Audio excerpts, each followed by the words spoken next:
Tayangan video yang memperlihatkan pendakwa Ustadz Haikal Hasan diusir sejumlah warga dari sebuah lokasi di Kota Malang viral di media sosial pada Sabtu 22 Januari 2022 malam.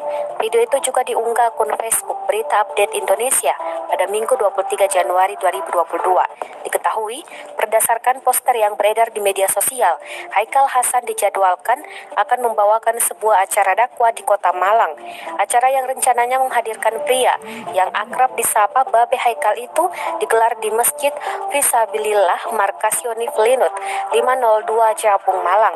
Berdasarkan informasi yang tertera dalam video unggahan disebutkan Haikal Hasan diusir warga lantaran dikhawatirkan akan merusak toleransi beragama.